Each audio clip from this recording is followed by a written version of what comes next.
Good evening. Today, Director of Stockholm International Peace Research Institute joined us for interview. Mr. ДЭН СМИТ, good evening. Hi. We have a few questions for you. In the short term, the risk of an aggravation of the situation in Iran increases. Not only the US, but also their regional allies such as Israel and Arab countries are waging a sanction struggle. How, in your opinion, will the situation in the region develop? I think it is very difficult to predict or to forecast exactly what is going to happen. If you look back to June and July, I think the risks looked particularly sharp at that time. Boats were being seized. The rhetoric was increasing. Then there was the drone attack on the oil installations in Saudi Arabia. And the reaction to that was relatively muted. It was relatively low and calm. And I think that's a good sign. So I think that there is a possibility now that they quietly and perhaps through intermediaries begin to work out some more pragmatic relationship with each other. I think it would have been easier if Qatar had not been isolated within the Gulf Cooperation Council, because Qatar is a country that has been able to act as a bridge or a communication point. But there is also Oman and to some degree also Kuwait that can also play that role. I think that here maybe it's not just Saudi Arabia that is a big issue here in terms of the relationship with Iran. It's also Israel. And I think that if that dimension can stay relatively calm and stable as well, then there is a possibility that what's been happening in the Straits of Hormuz will not happen again. But I think it is an area of great risk, and I think it is hard to forecast. We need really sensible and calm action there at the moment. In your opinion, should the system of international agreements have formalized legal guarantees of nuclear powers to not use nuclear weapons against non-nuclear states? Well, there is basically a set of agreements that if a country has signed up for the Nuclear Non-Proliferation Treaty, then as long as it fully implements that, the nuclear weapon states undertake not to make nuclear strikes against it. Negative security guarantees, or negative security assurance, it's called. And how reliable that system is, how reliable people or governments feel it to be, I think that varies from case to case. But there is a system. I think the point is really that system should be strengthened, and the risks of the use of nuclear weapons are still real, and it needs some major action to bring those risks down. In May 2018, the United States announced an unilateral withdrawal from the Joint Comprehensive Action Plan. In your opinion, to what extent can we expect a further reduction in Iran's fulfillment of its part of obligations under the plan? Will the remaining parties to the agreement maintain their obligations? I think there will be some further reduction in their fulfillment, and the degree to which they're fulfilling it. That's the path which they seem to be set on at the moment.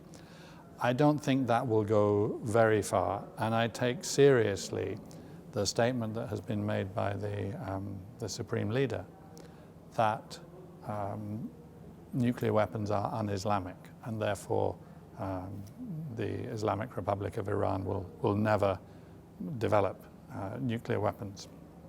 But I think that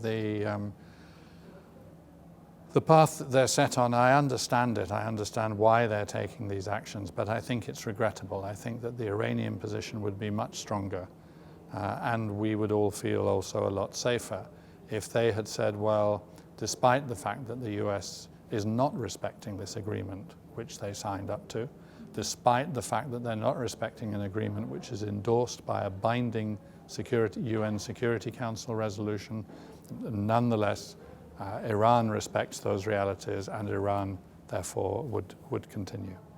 The key principle of Kazakhstan foreign policy is refusal to possess nuclear weapon. How would you assess the efforts of the first president of Kazakhstan, Nursultan Nazarbayev, in the field of nuclear non-proliferation?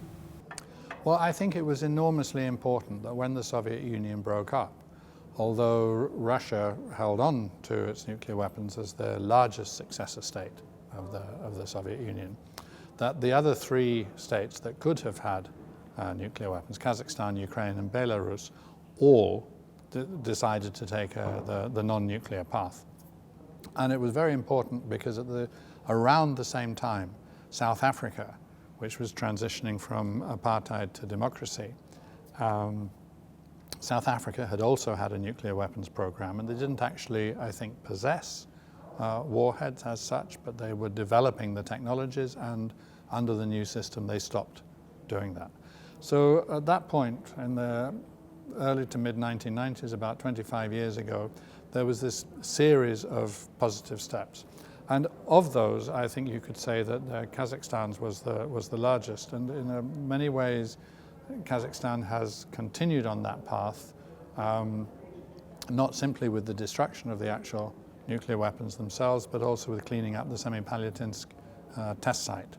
So I think that President Nazarbayev played a very big part internationally in helping ensure that non-proliferation, I mean, since the Non-Proliferation Treaty was signed and came into force in 1970, there were at that time 6 states that had nuclear weapons. There are now 9. But at the time, people feared there could be an additional 12 or 15, not an additional 3. So non-proliferation, seen in that perspective, is a successful global policy. It's not perfect, but it's successful. And that's very important. And I think that it would have been very difficult for it to be successful if Kazakhstan had taken the opposite decision and had decided to keep its nuclear weapons and then, of course, in time to upgrade them. It would also have been very negative for Kazakhstan's development itself because it would have been taking resources into that. So this was a very wise and important decision that was taken with a good worldwide effect. Negotiations on resolving the North Korea situation can fail. If this happens, do you think that it can lead to the new arms race in the Asia-Pacific region? I think that there are huge risks in Northeast Asia, which started to diminish from the beginning of 2018, when the Korean leader made his New Year's speech. Then there was a good reaction and the so-called Olympic diplomacy from the Republic of Korea, South Korea. And then President Trump wanting to get into the summit meeting with Kim Jong-un, the North Korean leader. I think the problem has been that they have not done either the proper preparation nor the proper follow-up work.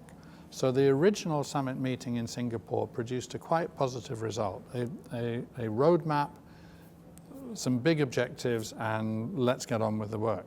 But actually there have been relatively few meetings and there has been relatively little working level contact. So in one way, I would almost say in response to your question, it's not that the negotiations haven't been effective, it's that they haven't really been going on, and they should. And I think that the issues run deep. I mean, you know, it's 70 years of hostile confrontation. There was a war for which, as yet, formally speaking, there is no peace agreement. There's only a ceasefire or a truce. So there's a lot of work to be done, and some of that is very detailed and technical work in order to sort out, you know, exactly what nuclear materials and weapons and technology there are and what is surrendered in return for what incentives and what gains. And this takes time to work out, and they should get on with it. If they don't, then the risks in Northeast Asia are quite serious, and we see the possibility of an escalation of military confrontation there in a way that could be dangerous, where there would be the risk of misunderstanding, misperception, accident, leading to some kind of really serious catastrophe. How would you assess the potential of creation a single pan-European army? There will be no pan-European army for at least a decade. We've been talking about this for 50 years and not been able to get on with it, and I see no reason why, with Brexit happening, with uncertainty about the European project in some of the new European countries and even in Italy, with Angela Merkel on her way out as German Chancellor, I don't think they have the unity to form a European army. I don't think it's a good idea either. And European combined military spending far exceeds Russia at the moment. They don't need to be undertaking these big dramatic form a European army kind of steps in order to feel that the military contribution to European security is what it should be. How much has the risk of return to the build-up of nuclear arsenals by Russia and the United States increased after the parties ceased to comply with the treaty on the elimination of intermediate and short-range missiles? There is obviously a risk of, or there is an increased risk because of the lack of controls over such an important part of the nuclear arsenal, and I think that it will get even more serious if they're unable to renew the strategic arms reduction talks.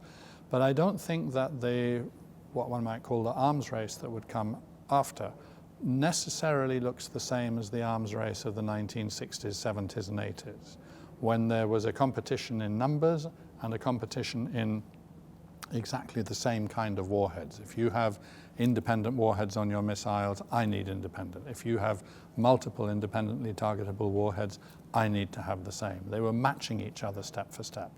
I think that this time it will rather be an asymmetric competition. For example, between increasing missile and warhead sophistication and increasing missile defense. I think it's still risky, but it will look different. Thank you for the interview.